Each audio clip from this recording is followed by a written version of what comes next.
अरुण वगैरह। आज हमारे इंडियन इंस्टीट्यूट परिवार में जो स्पीच स्किल की जो क्लास है वो होने जा रही है। तो मैं जो सबसे पहले इस क्लास का जो कोई फिक्स नहीं था कि आज क्लास होगी, लेकिन हमारे ये जो एक भाई हैं कालू यादव, उनका बर्थडे था तो सर ने सोचा कि इसी के बहाने स्पीच क्लास हो जाए। तो सबसे पहले मैं कालू यादव को जन्मदिन की बहुत सारी बधाई देना चाहता हूँ और हम आपके उज्जवल भविष्य की कामना करते हैं कि आप बहुत ऊंचाई पे जाएं आगे। तो मैं एक कालू यादव के लिए एक शायरी कहना चाहता हूँ। जन्मदिन के ये खास लम्बे मुबारक, जन्मदिन के ये खास लम्बे मुबारक, दिल में बसे हो आज जो नए ख्वाब मुबारक, दिल में बसे हैं जो नए ख्वाब मुबारक। जिंदगी लेकर आई है आज आपके लिए, जिंदगी लेकर आई है आज आपके लिए वो हसीन लम्हे, जन्मदिन के ये खास लम्हे मुबारक, जन्मदिन के ये खास लम्हे मुबारक। आंखों में बसे नए ख्वाब मुबारक, आंखों में बसे नए ख्वाब मुबारक। जिंदगी जो लेकर आई है आपके लिए आज, जिंदगी जो लेकर आई है आपके लिए आज, वो तमाम खुशियों की हंसी सौगात मुबारक।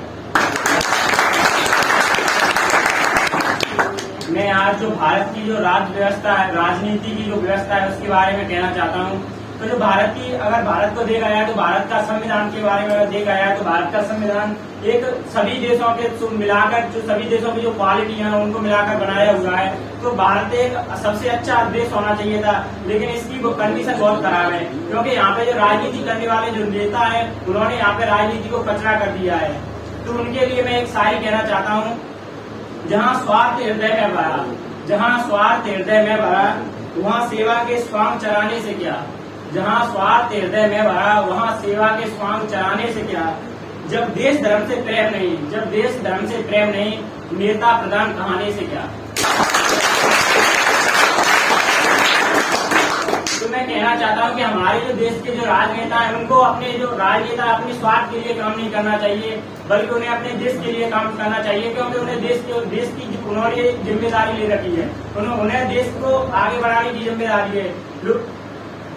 कहते हैं एक लोगों में एक चलता रहता है कि राजनीति शब्द का मतलब है वो चेंज कर दिया है। जैसे आप किसी से बोलते हैं, किसी से वैसी भी बात करोगे तो बोलते हैं राजनीति क्यों झाड़ रहा है, क्योंकि राजनीति शब्द का जो मतलब है वो उन्होंने गंदा कर दिया आजकल के राजनेताओं ने।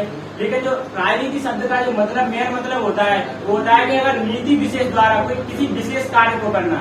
लेकिन जो आप आजकल के क्या होते हैं, राजनीति का मतलब क्या है, अपने लिए पैसे कमा लिया, वो अपना घर पेट भर लिया, उसी को राजनीति कहते हैं। जैसे आप प्रधानमंत्री की तो बात छोड़ दो, लेकिन यहाँ पे गांव के प्रधान या सरपंच को देख लो तो उनकी 5 साल की कमाई यानी कितने करोड़ों में होती है। तो उनके लिए तनख्वाह तो उनकी 2,500 होती है, लेकिन कमाई करोड़ों में कैसे होती है। वो सिर्फ अपने स्वार्थ के लिए काम करते हैं, क्योंकि जो पैसा सरकार जनता के लिए भेजती है, जैसे राजीव गांधी ने कहा भी था कि मैं यहाँ से 1 रुपया भेजता हूँ तो 85 पैसे वो रास्ते में चले जाते हैं, सिर्फ जनता के पास 15 पैसे पहुँच पाते हैं। तो इस बात को हमारे राजनेताओं को ध्यान में रखना चाहिए कि हम किस काम के लिए यहाँ पे जनता ने चुने हैं, हम जनता के प्रतिनिधि हैं।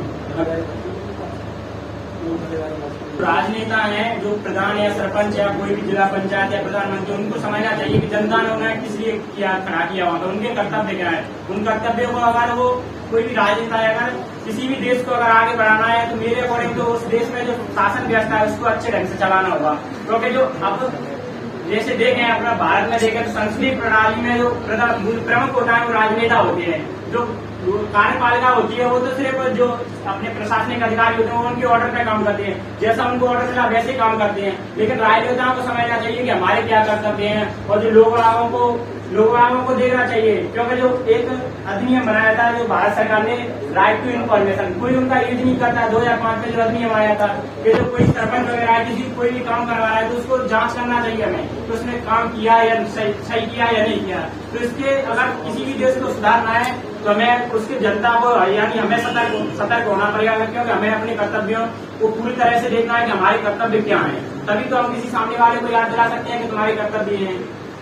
तो किसी के साथ एक शायरी है कि कहीं में जो चुनाव होता है हमारे देश में तो उसके पहले से ही आवाज हो जाता है। तो एक राव इंदौरी जी ने कहा है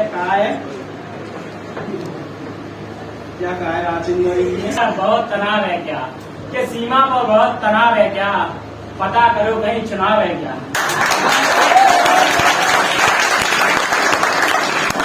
अब मैं अपनी वाणी को विराम देने से पहले एक बार शायरी कहना चाहता हूँ। जो मुस्कुरा रहा है उसे दुखों ने भी पाला होगा।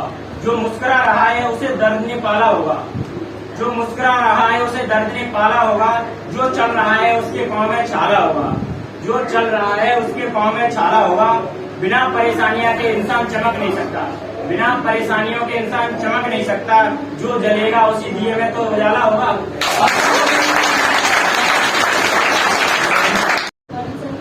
गुड मॉर्निंग कैसे हैं आप सर?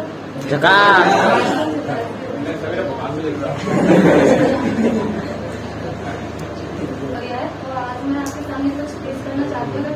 छोटी मोटी गलतियों को रुपया लगे अपनी छोटी काम ऐसा करो कि एक पहचान बन जाए। काम ऐसा करो कि एक पहचान बन जाए। हर कदम ऐसा करो कि निशान बन जाए। यहाँ जिंदगी को हर कोई जी लेता है।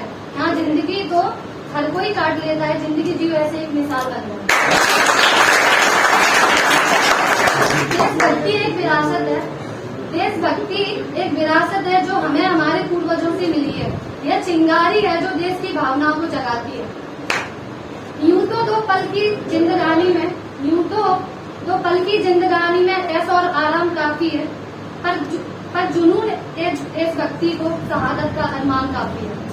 लड़ने वाले तो धर्म जाति मजहब पर भी लड़ जाते हैं। लड़ने वाले तो धर्म जाति मजहब पर भी लड़ जाते हैं। हम फौजी लड़ते हैं देश की खातिर, बस ये सुकून काफी है। इसीलिए कहते हैं संघर्षों के साये में इतिहास हमारा पलता है। संघर्षों के साये में इतिहास हमारा पलता है। जिस ओर जवानी चलती है उस ओर जमाना चलता है। एक देशभक्त व्यक्ति को हमेशा अपने देशवासियों के सम्मान, प्यार और समर्थन और कभी ना खत्म होने वाले स्नेह में। इसलिए कहते हैं कि देश के आगे परिवार को भी छोड़ देता है। देश के आगे परिवार को भी छोड़ देता है फौजी या साहब, फर्ज के खातिर अपने दिल को भी तोड़ देता है। और हमारा कर्म है और देश हमारा धर्म है। इसके साथ ही My name is Neera Thakur and I want to say something about the new education policy. विद्यार्थी करें अपने सपने साकार। विद्यार्थी करें अपने सपने साकार। नई शिक्षा नीति का यही है।